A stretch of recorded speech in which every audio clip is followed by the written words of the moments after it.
Toi, lion de la tribu de Juda, tu es avec moi. Oh, vainqueur des nations.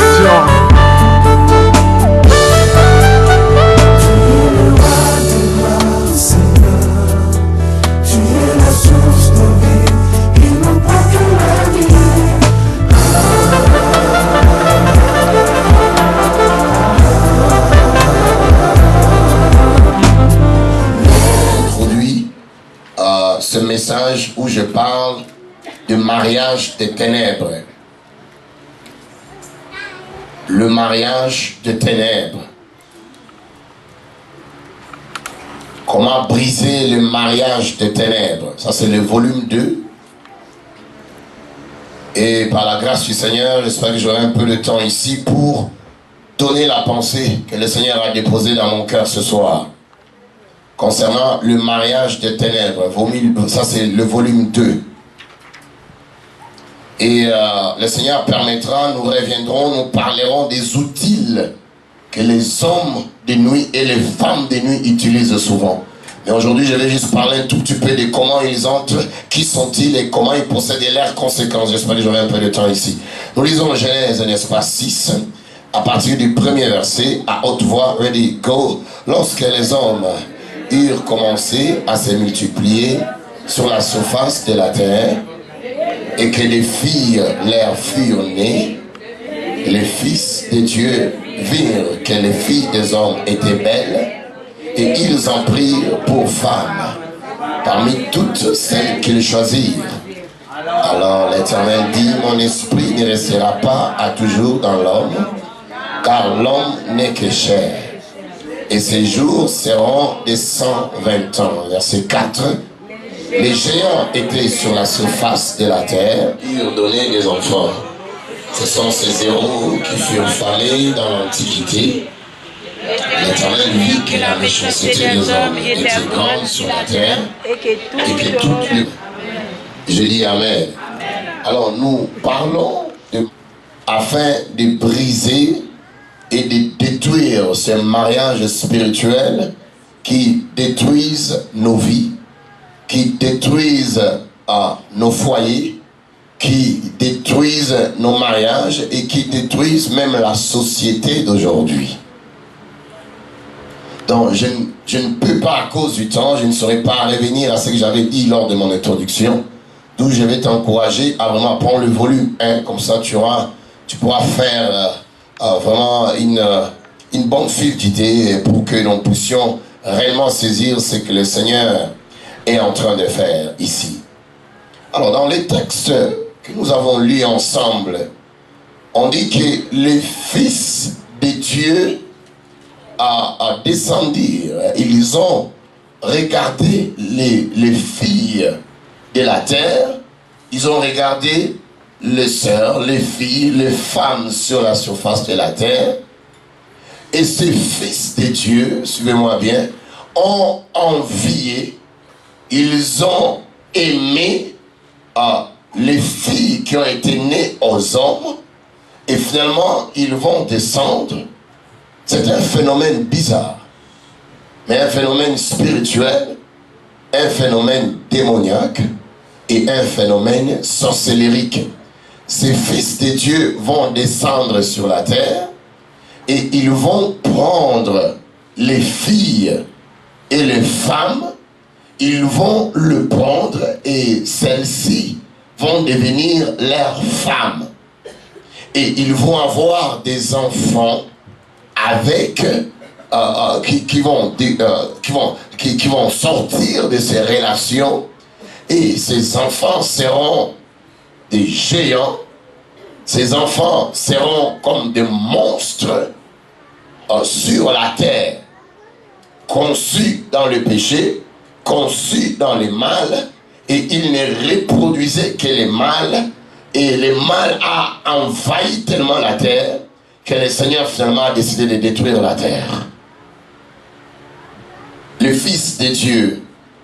Alors le terme hébreu qu'on utilise ici, Fils de Dieu, je l'ai dit lors de mon premier volume, le terme qu'on utilise ici, Fils de Dieu, en hébreu ou en grec, c'est le même terme qu'on utilise quand on parle des anges. Parce que les anges sont considérés comme des fils de Dieu également. Alors, de quel fils de Dieu choisit-il ici? Il choisit des fils de Dieu ou alors des anges déchus. Quand je dis des anges déchus, c'est-à-dire des anges qui avaient suivi l'influence de Lucifer. Tu te rappelles que Lucifer était un archange et Lucifer s'occupait du ministère de la louange et de l'adoration dans la présence de Dieu avant sa chute. C'est ce qu'il faisait. C'est pourquoi tu vas voir souvent par la musique même du monde, ils sont en train d'envoûter, ils sont en train d'aveugler et ils sont en train d'influencer beaucoup de gens parce que c'est le métier que Lucifer, c'est parmi les outils le plus fort et le plus puissant que les diables, que la sorcellerie utilise pour envoûter le peuple de Dieu. Alors dans sa rébellion, Lucifer avait réussi à entraîner un bon nombre d'anges. D'autres commentateurs pensent même qu'un tiers d'anges de Dieu l'avait suivi dans cette entreprise de rébellion parce qu'il avait dit: je lèverai mon trône au-dessus de celui de Dieu, je me lèverai et moi aussi on m'adorera, parce qu'il cherchait la gloire, il cherchait l'honneur, il cherchait à prendre la place de Dieu. Alors dans cette entreprise-là, quand l'iniquité fut trouvée dans son cœur, Dieu avait déjà vu cela, il avait anticipé cela. C'est comme ça que Dieu l'avait chassé du ciel. Les livres d'Ézéchiel et d'Ésaïe nous donnent les portraits de ces événements spirituels qui avaient pris place bien avant que moi et toi nous puissions venir au monde. Et alors quand Lucifer a été chassé, il est devenu le diable, c'est-à-dire l'opposant de Dieu, parce que Lucifer veut dire fils de l'aurore, et maintenant en souhaitant prendre la place de Dieu, il est devenu le diable, qui veut dire l'opposant de Dieu, celui qui s'oppose à Dieu. Mais dans son entreprise, il avait entraîné un bon nombre d'anges qui étaient descendus avec lui sur la terre. Alors, parmi ces anges, ce sont les anges dont la Bible fait mention ici, quoique beaucoup de commentateurs supposent autre chose. Mais moi, je suis d'avis de ceux qui croient. Parce qu'à un moment donné, nous avons besoin de la théologie, mais nous avons besoin de la spiritualité pour comprendre les vérités spirituelles qui sont renfermées quelque part et qui vont déclencher la délivrance dans la vie de quelqu'un. Ces anges qui ont suivi Lucifer dans cette entreprise vont devenir des démons, vont devenir des esprits impurs. Et parmi ces anges-là, maintenant, là où ils étaient, les anges déchus, les anges qui ont été chassés du trône du Seigneur, ils vont commencer à envier les filles des hommes. Ils vont commencer à aimer les filles des hommes. Tu sais, à un moment donné, tu as besoin de connaître la source de tes problèmes. Tu as besoin de comprendre la racine de tes problèmes. Une fois que tu auras bien compris la racine et la source de ton problème, tu pourras bien prier selon cette racine et tu pourras mieux et bien paralyser les œuvres des ténèbres. Alléluia. C'est comme ça que des fois on fait des prières, des fois les gens aiment faire des prières en l'air, mais des prières qui n'ont pas trop de résultats parce que tu ne connais pas la source de ton problème. Le problème doit être traité à la source. Il doit être traité à la racine, à la genèse de ta vie, au commencement même de ta vie. Qu'est-ce qui s'est passé? Ils vont envier les filles des hommes. Ils vont envier les femmes des hommes. Et ces esprits, ces anges déchus vont prendre les corps. Vous savez que le diable même lui-même, il se déguise en ange de lumière. À un moment, quand tu le vois, tu peux penser que vraiment ça c'est un ange de Dieu. Non, non, il s'est déguisé. Parce que le diable et la sorcellerie des démons, ils ont l'art, ils ont ce qu'on appelle l'art du déguisement, du camouflage. où ils sont en train de se cacher, de se camoufler. Ils sont à la base de plusieurs choses, mais ils te donnent l'impression comme ici, ils sont vraiment avec toi. Alors que ceux eux-mêmes là, qui sont à la base de tous les malheurs qui sont en train de t'arriver. Qui dit Amen? Qui dit encore Amen? Alors ces anges déchus vont aimer les filles et les femmes des hommes. Ils vont venir et ils vont, n'est-ce pas, le prendre comme leur femme. Ils vont sortir avec elle. Une union qui n'est pas naturelle, une union de ténèbres. Parce que le diable tient toujours à renverser l'ordre que Dieu avait établi. Le diable tenait toujours à renverser le mariage. J'avais dit à mon premier volume que le mariage est l'une des institutions humaines et est l'une des premières institutions humaines que Dieu avait établies sur la terre. Alors le diable tenait tellement à les briser, à les paralyser et à les neutraliser. Voilà pourquoi maintenant, il va prendre des êtres impurs qui vont prendre les corps humains, la forme des corps humains, et vont venir s'accoupler ou sortir avec les filles des hommes ou les femmes des hommes. Et ces relations vont sortir des êtres bizarres, des êtres mystiques, des êtres démoniaques, des êtres zombies, des êtres vampires, et en un vocabulaire simple, des êtres sorcellériques. Et ils seront sur la terre. Et là, on nous parlait même, si même je vais ramener cela selon les recherches qui ont été faites, où le pasteur me disait ici, même que dans la mythologie grecque, ça c'est la mythologie grecque, on parle d'une divinité qu'on appelle Apollon, une divinité grecque, et cette divinité grecque s'accouplait avec les femmes grecques. Ça c'est dans la mythologie grecque. Mais ce sont des réalités spirituelles. On peut dire mythologie, non, mais ce sont des vraies réalités spirituelles. Parce que ça va concorder avec ce que nous lisons ici dans Genèse 6.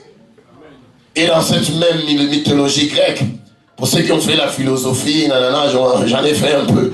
On parle du dieu Zeus, dieu grec, qui va, n'est-ce pas, va prendre les femmes grecques et de cette relation du dieu en miniature, Zeus grec, sortira avec des femmes grecques et de cette relation va sortir la personne, le légendaire qu'on a appelé souvent Hercule. Ça c'est dans la mythologie, non dans la philosophie. Mais Zeus c'était un dieu grec. Mais quel dieu là? Mais ce sont des anges déchus dont il est question ici, d'après ma compréhension. Prenant la forme humaine, il va sortir avec des femmes grecques. C'est pourquoi on disait des gens comme des Hercules là, c'était des gens à moitié hommes, mais à moitié Dieu, il a quelque chose de ténèbres en lui. Donc il est Dieu esprit. Donc il est homme mais il est esprit, j'allais dire. Homme mais esprit. Mais esprit des ténèbres parce que sa source, son père, parce que sa généalogie, son origine est une origine ténébreuse. La sorcellerie n'a pas commencé aujourd'hui. Et ce qui est triste, c'est que la même réalité de Genèse chapitre 6, ces mêmes réalités sont en train de se reproduire, même jusqu'aujourd'hui, dans nos vies, dans nos foyers, dans nos familles et dans nos vies au quotidien. Où ces esprits-là impurs viennent et ils prennent nos filles, ils prennent des sœurs, ils prennent des femmes dans les rêves. Et non pas seulement les femmes, ils prennent aussi des hommes. C'est ce que j'ai parlé, des hommes spirituels et des femmes spirituelles des ténèbres, communément appelées mari de nuit et femme de nuit. Alléluia. Je Je dis Alléluia. Et si je vais être plus pratique, là où tu dors, tu rêves, mais tu vois que quelqu'un qui vient, ben, il te prend comme sa femme. Et quand tu te réveilles, tu constates vraiment que quelqu'un t'avait pris comme sa femme. Tu constates vraiment que quelqu'un t'avait pris comme son mari. Et tu as tous ces constats que tu es en train de remarquer en toi. Quelle est cette personne-là? Ça peut avoir pris le visage de quelqu'un que tu connais, ou le visage de quelqu'un que tu ne connais pas, ou alors beaucoup souvent, c'est vrai qu'il y a aussi les discernements à faire là-dedans, mais beaucoup souvent, c'est les visages des gens qu'on connaît, mais si tu ne vois pas les visages, c'est parce que le visage de cet homme qui sort avec toi dans les rêves, c'est quelqu'un de ta famille, ça peut être ton père, ça peut être ta mère, voilà pourquoi on ne veut pas que tu vois son visage. Et je dis ici que la plupart, si alors 99,9 ou alors 100% de maris de nuit ou de femmes de nuit ont comme origine, ont comme source, base et fondation démoniaque, sorcellérique et ténébreuse. Parce que ce sont des choses qui sont connectées au monde des ténèbres, c'est connecté aux esprits impurs, c'est connecté au monde de la sorcellerie. Où tu vas voir, souvent je l'ai dit ici, ça c'est par expérience, parce qu'il y a des choses que nous enseignons par expérience. Il y a des choses que nous disons par expérience, tellement on a fait des délivrances. Il y a des choses que nous découvrons, qu'un pasteur qui ne fait pas de délivrance, il ne pourra jamais les dire, il ne pourra jamais les comprendre, il ne pourra jamais les discerner, parce qu'il ne les connaît pas, il ne les enseigne pas, il ne part pas dans le champ de délivrance, alors que le sœur ou un frère quelque part est en train de souffrir de ce problème-là. Voilà pourquoi je suis fatigué d'aller dans une église qui ne m'aide pas. Je suis fatigué d'aller dans une église qui est seulement des beaux bâtiments, des jolis bâtiments, des jolis instruments, des jolis habits, des bons serments. Mais il n'y a pas la vie, il n'y a pas la vie qui puisse sortir le peuple de Dieu de l'emprise de la sorcellerie. Imagine, on ne priait pas pour les gens ici. Combien les gens seraient venus ici? Si on se disait seulement, ok, on va seulement louer, adorer, après on prêche. Combien de gens seraient venus et sans savoir leur vraie identité? Parce que la plupart, ils ne se connaissent même pas. Ils ne savent pas ce qu'ils sont. C'est en venant ici qu'ils ont découvert, ah, ça c'est quoi en moi? Amen. Amen. Amen. Amen, pasteur. Alléluia. Amen. Je dis Alléluia. Amen. La plupart ne se connaissaient pas. Après il dit, ah mais pasteur, moi je ne comprends pas. Il y a une soeur qui m'a dit, mais pasteur, moi je suis troublé, je ne comprends pas. Mais je l'ai compris, j'ai dit, mais ma soeur, on t'expliquera. Mais parce qu'elle n'a jamais su qu'il y avait des esprits dans sa vie. Finalement, en faisant, là où il y a le feu, c'est pourquoi je n'aime pas n'importe quelle église. J'aime une église où il y a le feu, j'aime une église où il y a la flamme, j'aime une église où il y a l'huile et la présence et la force du Saint-Esprit. Moi, ta place, allez bien acclamer le Seigneur.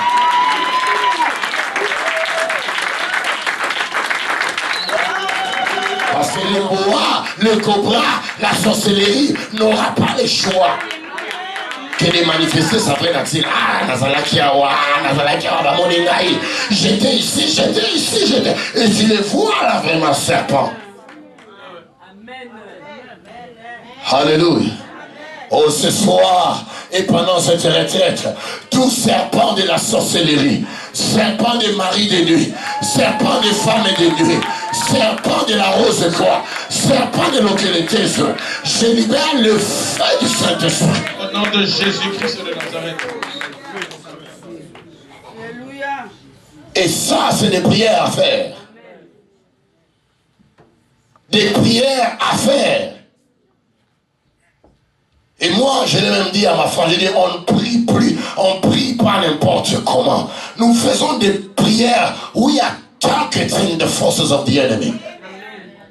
Target, how you say it in French. Alléluia.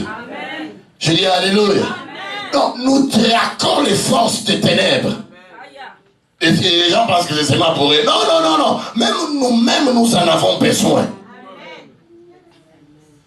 On n'est pas tombé du ciel comme ça. On est venu dans des origines aussi bizarres. Qui dit Amen. Et ces esprits-là des ténèbres, comment ils viennent? Le premier problème que nous avons souvent, on l'a dit souvent à maintes reprises, c'est le problème de notre arrière-plan. Et en anglais, on appelle ça background. Your origins. The very genesis of your life. Where are you coming from? Who was your parents? Or who were your parents? Who was your father, your mother? Qui était ton père? Qui était ta mère? Qui était ton grand-père, ta grand-mère? Qu'est-ce qu'ils étaient? D'autres ont contracté les mariages des ténèbres parce que selon leurs coutumes, les filles, on doit les marier à leur papa.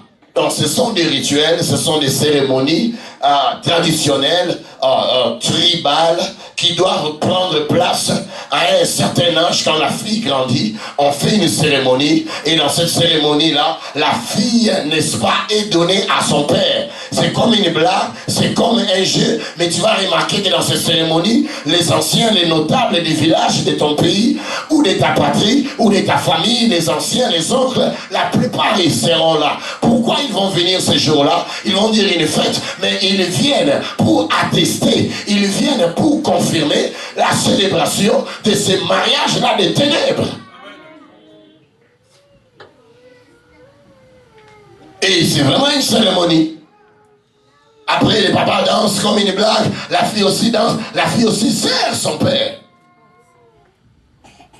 Et la plupart de nos sœurs, la plupart de nos filles ont participé à cela, mais elles n'avaient pas le choix. La pauvre, elle n'avait que 9 ans, elle n'avait que 10 ans, elle n'avait que 11 ans. Quand ça a eu lieu, elle ne sait pas, mais en grandissant, elle commence à constater que son père vient dans ses rêves et la prend comme étant sa femme.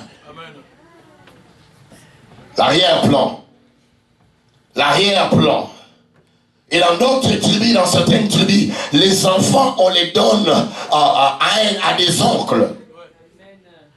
Donc les enfants, je peux avoir mon enfant, c'est mon enfant, mais quand il vient au monde, c'est mon enfant, oui, mais coutumièrement parlant, au niveau de la famille, c'est les enfants de mon oncle. Vous savez, moi, je ne vais pas citer les noms des tribus ici, mais vous savez que nous, on a banni la sorcellerie et on a minimisé certaines choses ici. Que des fois, nous devons le dire clairement. Moi, j'ai grandi un peu au Bas-Saïr. Mais c'est comme cela que ça se passe. Mon père travaillait à la SNEL, Barrage Tinga, là-bas, à un moment donné, on avait imité là. C'est comme cela. Les enfants de cette région sont des enfants des oncles. Oncles maternels. Donc c'est cet oncle-là qui doit décider sur ta destinée. C'est cet oncle-là qui doit décider tout sur ta vie, sur l'homme qui va te prendre au mariage. Il y a des cérémonies bizarres. Et même que pour que les papas puissent réavoir son propre enfant, il y a des cérémonies qui doivent être faites. Si on veut me pardonner les termes, passer sous les jambes, les grands-pères. Et là, toutes ces cérémonies-là connectent quelqu'un au mariage des ténèbres. Et c'est comme de la blague, mais c'est pas de la blague, c'est la réalité. L'arrière-plan, mon frère, ma soeur, nous pose des sérieux problèmes. Surtout avec nous, la peau noire. Mais les maris de nuit, c'est partout. Même la peau blanche. Mais si on veut commencer à la peau noire, notre problème, nous avons contracté des tonnes et des tonnes de démons à cause de nos rituels, à cause de nos traditions qui sont démoniaques et sorcellériques. Et ça nous a créé des problèmes. Ça nous a créé des problèmes. Je lisais un livre où dans un pays donné, quand un enfant naît, mâle ou femelle ou male, c'est-à-dire garçon ou fille, quand il est né, on doit prendre cet enfant, on doit aller les laver à un jour donné, on doit les laver ou la laver dans une rivière donnée. Cette cérémonie-là doit prendre place dans un pays d'Afrique. Si on lave pas l'enfant, c'est un problème. L'enfant doit être lavé dans cette rivière-là et dans ce fleuve-là. Et dans ces fleuves-là, dans cette rivière, quand on va on lave l'enfant, les notables, les chefs du village sont là, les membres de la famille sont là, on la lave, oh non, pour que les esprits la protègent, oh non, pour que vraiment la terre lui soit douce, que les esprits soient avec lui ou avec elle. Déjà en lavant l'enfant, qui n'a que peut-être 2 semaines ou encore 30 jours de vie, en les lavant dans cette rivière. Qu'est-ce qu'il y a dans cette rivière de spirituel que toi tu ne vois pas avec les yeux physiques? Qu'est-ce qu'il y a là-dedans? Les sirènes de ténèbres, les vampires de ténèbres, les esprits des ténèbres sont là. Donc si c'est une femme, si c'est un homme, si c'est un bébé garçon, directement ces garçons-là, il est bébé, mais on lui donne déjà son esprit à la sirène. Qu'est-ce que la sirène fera de lui? Ben, elle fera de lui son mari.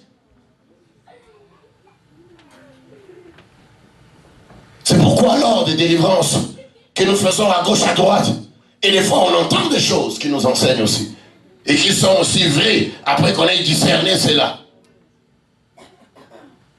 Non, je suis son mari. Son mari tout. Non, de la rivière. Et il te cite même les noms de la rivière. Tu vérifies, oui, dans ce pays-là, dans cette région-là, les noms de cette rivière-là existent. Comment tu es entré? Mon père, et puis, son père me l'a dédié. Sa mère me l'a donné. À un moment donné, il nous demande, toi qui es-tu d'ailleurs? Toi qui es-tu? Parce qu'on me l'a donné. Et là, le mariage des ténèbres est contracté. L'anneau des ténèbres est déjà mis. L'anneau du mariage des ténèbres qui a été célébré. Et quand il y a un problème, ils brandissent l'anneau et le certificat du mariage qui a été célébré dans le monde spirituel des ténèbres. Donc tu vas avec lui dans un tribunal spirituel. Lui, cet esprit, il va brandir le certificat du mariage et l'autorisation du mariage qui a été signé soit par ton père ou ta mère ou ta grand-mère qui t'a amené par là. Alléluia. Des fois, nous contractons les mariages des ténèbres en consultant les fétiches, en consultant les marabouts, les ngangas, les diseurs de Bonaventure, les gens des médiums. Oh non, elle m'a rien fait, elle m'a juste lavé. Mais quand elle t'a lavé, toi tu ne vois pas un esprit, son esprit là, qui est en elle des ténèbres, cet esprit là va te pousser parce que toi tu as vendu ta destinée à lui ou à elle, à ce marabout. Alors l'esprit qui anime ce marabout là va commencer à venir te chercher la nuit, il va commencer à venir te chercher pendant la journée, il va commencer à sortir avec toi. Et l'erreur que certains parents font, il va considérer les médiums ou bien un marabout, il y va aussi avec ses enfants. Et les marabouts là, regarde les enfants, ah ils sont beaux, hein? Ah ils sont beaux, apprenez ceci, manger, apprenez ceci, ça c'est votre argent. Et vous prenez aussi cet argent là, vous allez vous acheter aussi les bonbons, les biscuits avec l'argent qui vient de chez les Nganga, mais qui vous a donné. Or en mangeant cet argent là, lui n'est pas un serviteur de Dieu, c'est un serviteur du diable, un serviteur démoniaque, sorcellérique. Il ne te le dira pas, mais c'est ça, sa vraie identité. Et tout d'un coup, la destinée de cet enfant sera vendue déjà à ces marabouts-là. Que l'enfant ne le voie ou pas, que l'enfant ne le constate ou pas, tôt ou tard, les conséquences du mariage du ténèbre vont commencer à prendre place et à se manifester et à prendre corps dans la vie de cette personne. Alléluia. Oh, je dis Alléluia. D'autres ont contracté les mariages des ténèbres par des sciences occultes, l'occultisme, par le yoga par exemple, où on vous dit c'est juste une science de relaxation, on va relaxer, on va faire ceci, même dans l'histoire de la psychologie, fermer les yeux, imaginer, toi si tu fermes les yeux, tu imagines, en imaginant ce mariage, ce démon-là des ténèbres vient et il prend possession de ton corps. Alléluia. Je dis Alléluia. Nous avons besoin, frère, d'être délivré de ces forces-là des ténèbres. D'autres ont contacté les mariages de ténèbres dans les cérémonies traditionnelles, les danses traditionnelles, où on t'a amené pour la protection. On te donne ça pour ta protection. Mets ça sur ton bras gauche, sur ta hanche. Tu portes quelque chose pour ta protection. L'esprit qui anime là vient. Et il vient, il va te prendre en mariage. D'autres dans des danses traditionnelles où on danse. Les pasteurs Thierry en a fait un peu mention ici. C'est avant-midi. On danse. C'est tous les Africains. On aime trop danser des histoires. Les mbunda. On est habillé bizarrement. La hanche vraiment est en train vraiment de faire son travail. Et là, les démons, nous aussi on célèbre. On nous maquille bizarrement. Démoniaques sont scénériques. Et là, tu vas dans une église où un pasteur ne connaît pas ton origine. Il ne connaît pas les réalités de ta culture. Comment il va faire cette délivrance-là? Il te dira que tu es béni, tu es guéri, tu es délivré, tu es bien. Alors que tu ne l'es pas. Alléluia. Quelques conséquences ici avant de partir. Là, je suis vraiment en train de courir ici. Conséquences de mariage de ténèbres. Ou les caractéristiques des mariages de ténèbres. 1. Les maris ou les femmes de nuit aiment donner les retards. Ils sont spécialistes à faire retarder les mariages de beaucoup de gens. Les mariages normaux. Tu vas voir une femme normale, toutes les sollicitations qui viennent, elle a déjà l'âge de se marier. Toutes les sollicitations qui viennent, elle trouve toujours une occasion de chercher ça ne va pas auprès de cet homme-là qui arrive. Elle trouve, il n'a pas beaucoup étudié. Il n'est pas trop élancé. Il n'est pas un peu court comme moi. Il ne parle pas un bon français. Mais bon, c'est comme s'il n'a pas la voiture. C'est quoi? Il trouvera toutes les raisons possibles. Et là, l'âge est en train de passer. Il trouvera toutes les complications possibles auprès de cette femme-là, auprès de cette sœur qui le peut fiancer. Il trouvera toujours des raisons. Lui, elle, elle est quand même un peu bizarre. Toi, tu penses que tu vas épouser une femme qui n'est pas bizarre de nos jours ici? Est-ce que tu vas épouser une femme qui n'a pas un problème avec son arrière-plan? Si elle-même n'est pas le problème, son arrière-plan aura des problèmes. Quelle est cette femme-là que toi tu cherches? Là, tu peux voir déjà les maris de nuit, femmes de nuit en train de travailler, en train de mettre des utopies dans la vie, dans la tête de cet homme-là. Il peut être un ministre de Dieu, il peut être un prophète, il peut être un prédicateur, mais un problème sérieux pour trouver quelqu'un. Parce que tu dois être en mesure de trouver quelqu'un quand même. Alléluia. J'ai dit Alléluia.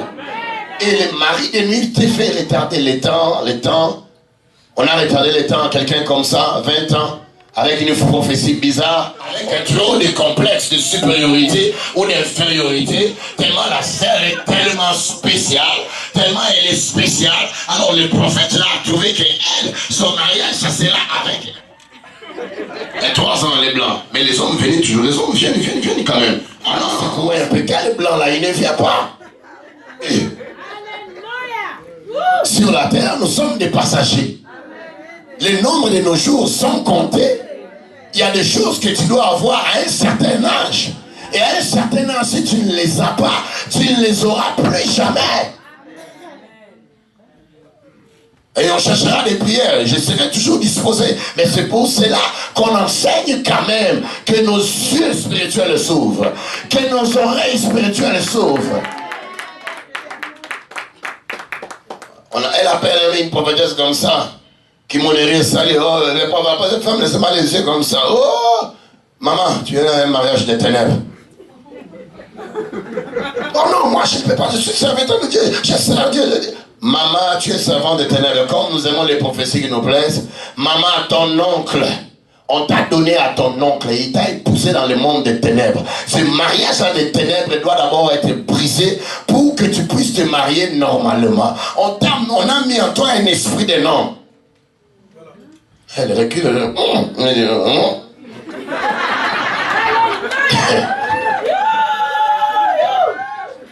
Je dis Amen. Elle appelle sa mère, elle vérifie un peu.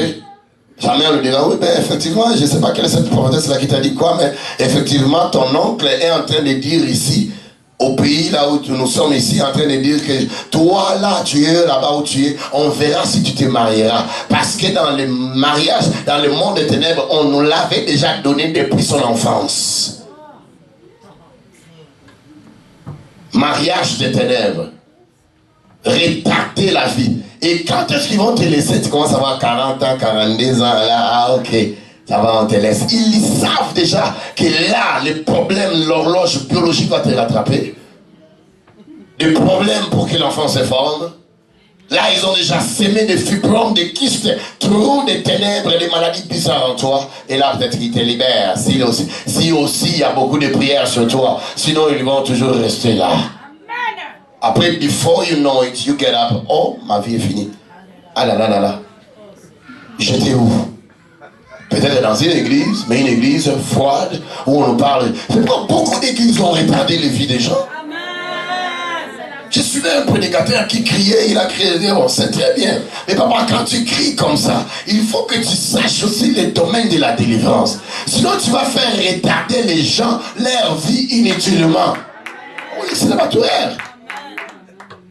Oh, le peuple là, c'est le peuple du Seigneur. Vous êtes le peuple du Seigneur. Le Seigneur est mort à la croix pour vous. Il a payé son sang pour votre délivrance. Mais c'est quoi le problème si nous parlons de la délivrance? Vous connaîtrez la vérité et la vérité vous affranchira. Alléluia. Je dis alléluia. 2 ou 3 conséquences ici. Quelqu'un peut être là, il veut toujours se marier, mais, you know, we are postponing the date every day. Quand vous êtes avec lui, ah mon frère, tu vas quand même te marier. Ah, cette année ne va pas se finir. Il dit à tout le monde, non, cette année, on est janvier, cette année, vraiment, je dois me marier. L'année là finira, tu vas voir qu'il ne s'est pas toujours marié. Quand l'année va commencer 2013, mais c'est un homme, mais il a de l'âge, il a tout ce qu'il faut pour se marier. Non, cette année ne va pas finir. Oh, dis papa, tu nous avais dit que l'année passée, maintenant on est toujours, toi toujours cette année, cette année. Tout est là, il y a un mariage des ténèbres qui est là, papa, ça doit être brisé pour que tu voies la gloire du Seigneur. Tu seras retardé inutilement. À un moment donné, tu risques de développer un mauvais cœur. Quand tu vas voir maintenant les frères et sœurs aussi, qui ont compris la délivrance, sont libérés, tu vois leurs enfants, ça commence à te créer des... Non mais, l'enfant là n'est pas bien. Ah non, où est le tien? Alléluia. Oh, je dis alléluia. Balance la main ici, alléluia. Les mariages des ténèbres souvent sont responsables de la plupart des cas de césariennes qui prennent place dans les hôpitaux. C'est le travail de mari et de femmes de nuit. C'est-tu sur la femme ou cet homme-là avait l'influence de se marier au mariage des ténèbres et que par miracle il s'est marié quand même, ces esprits-là seront tellement mécontents qu'ils vont l'attendre maintenant au lieu de mettre au monde dans des hôpitaux ou alors compliquer ses enfants alors que ses enfants sont dans son sein pendant la formation. Alléluia. Je dis alléluia. Les mariages de ténèbres sont souvent responsables de ces choses, de ces actes-là. Et des fois, quand ça commence comme ça, c'est quoi? On va te limiter les enfants parce que tu iras où? Tu ne pourras pas tout avoir beaucoup d'enfants avec les problèmes de césarienne. Des fois, d'autres césariennes sont sorcellériques et démoniaques. Si nous les brisons par la prière, vous allez voir, la femme va aller, elle va concevoir aussi normalement. Elle va mettre au monde aussi normalement. L'enfant va venir aussi au monde aussi normalement. Alors que sous notre cieux, oh non, c'était la tension, oh c'était les tensions, hypertension, préclampsie, démoniaque, sorcellérique, voilà. Alléluia. Les maris et femmes des ténèbres sont souvent responsables de la stérilité. Provoquent des stérilités. Ils frustrent l'homme. Ils frustrent la femme. Malgré qu'elle s'est mariée, malgré qu'il s'est marié, mais les enfants ne viennent pas. Les enfants ne viennent pas et on ne parvient pas à trouver la solution. On l'examine, on trouve que son corps est bien, elle est bien, son mari est bien, mais les enfants ne viennent pas toujours. Un couple à Paris avait ces problèmes-là. Mais quand on a fait la cure d'âme, on a compris que sont les papas de la femme dans la rose croix.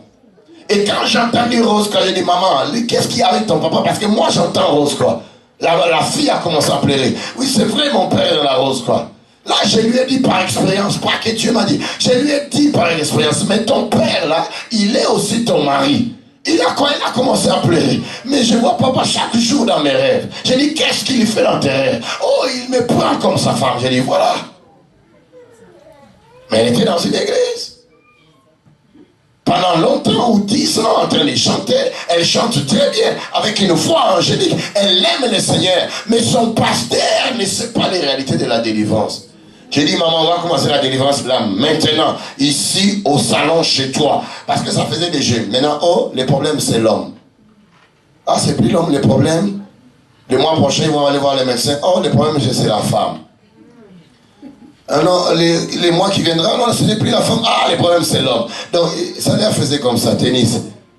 Comme les filles qu'on fait que tennis. Mais quand tu fais à quelqu'un comme ça, est-ce qu'il va vivre longtemps? Est-ce qu'il vivra pendant 30 ans ou 40 ans? Combien de temps il lui reste sur la terre quand tu lui fais des choses bizarres, sorcelleries comme cela? Mais après beaucoup de prières, le ciel s'est ouvert. La maman dont je vous parle est là. Elle va tomber enceinte. Elle mettra au monde d'un beau garçon. Je vous assure au nom du Seigneur. Le Seigneur l'a fait à Paris et il continue à le faire ici. Et des fois, on ne veut pas trop prendre le cas d'ici. Mais on ne fait pas seulement les ministères ici. Alléluia. Je dis Alléluia. Vous allez remarquer la présence des hommes et des femmes de nuit dans un foyer quand il y a trop d'incompréhension, quand il y a trop de désaccords, quand il y a trop de combats, où le mariage devient comme une plateforme d'Ali et Foreman, où on est en train de se battre, de chicaner, de se quereller à tout moment. Tu vas reconnaître qu'il y a les caractéristiques d'un mariage de ténèbres. Soit l'homme est dans le mariage de ténèbres, ou alors la femme à coup sûr doit être dans le mariage de ténèbres. Si ce mariage-là n'est pas brisé, ce couple n'ira jamais de l'avant. Il y a des cas où les mariages de ténèbres ne permettent pas aux mariés d'être même ensemble. Soit l'un des partenaires sera toujours malade au moment où son partenaire a besoin de lui ou besoin d'elle. Le mariage des ténèbres amène des mauvais rêves où tu te retrouves en train de manger la nuit, on te sert. Mais la personne qui te sert est vraiment comme ton mari, comme ta femme. Et vous mangez ensemble. Quelle est cette nourriture-là que vous mangez ensemble? Et qui a préparé cette nourriture-là? Ténèbres, démoniaques, sorcelleriques, ma soeur. D'où tu as besoin de la délivrance. Et enfin, pour finir ici, tout ce que je pouvais dire, alors qu'il en reste ici un peu ici, le mariage des ténèbres tue. Le mariage des ténèbres apporte la mort.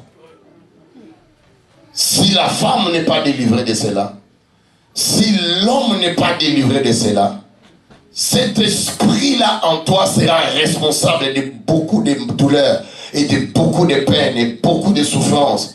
Et si tu n'es pas libéré, ça sera la mort. Parce que finalement, il va créer des maladies soit à ton partenaire ou soit toi-même.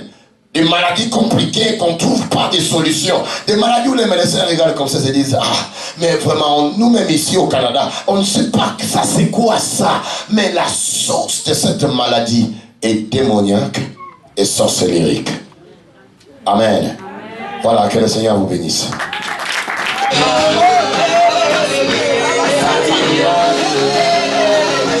Pas rien, car toi, lion de la tribu de Juda, tu es avec moi. Oh, vainqueur des nations.